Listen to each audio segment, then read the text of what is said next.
ኢየሱስ ክርስቶስ ወጥረትን መስካራን ማለት ዮሐንስ ወንጌል ምዕራፍ 13 ቁጥር 1 ከአዲስ አበባ ተጠቅሞ የታየው ከዚህ ዓለም በሞት ተለይቶ ወደላከው ዓለም ያሉ ሁሉ ወደዳቸው ወደ ዓለም የዘንድ ጊዜው እንደደረሰ ያውቁ ነበርና ለዘላለም ወደዳቸው። ራስን ሲበሉም በስሞት ልጅ አስቆሮቱ በይሁዳ ሰይጣን አደረ። ጌታ ኢየሱስና ሁሉም በእጁ እንደሰጠው እግዚአብሔር እንደወጣ ወደ እግዚአብሔርን የታወቀበትን ጊዜ ራስ ከሚበሉበት ተነስቶ ልብሱን አኖረና ሽርጥ አንስቶ ታጠቀ። በኩስኩስቱም ውሃን ጠጥቶ የደቀ መዛሙርቱን እግር ያጥብ ጀመር። በዚያም በታጠቀው ሽርጥ ወለወለ። ወደ ስምዖን ጴጥሮስም ደረሰ።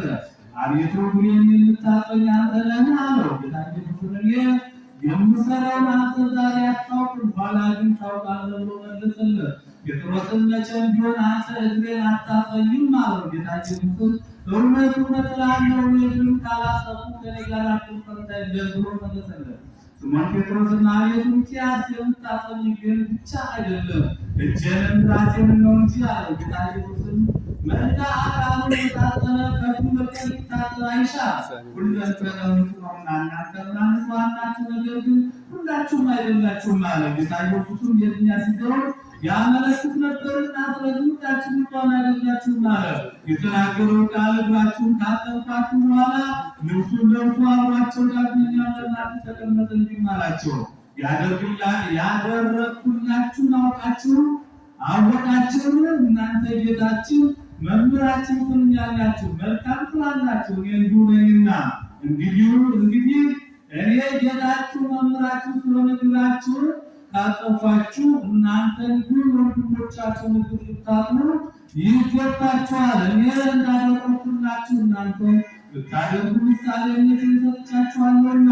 እውነት እውነት እላችኋለሁ ከጌታው የሚበልጥ ባሪያ የለም።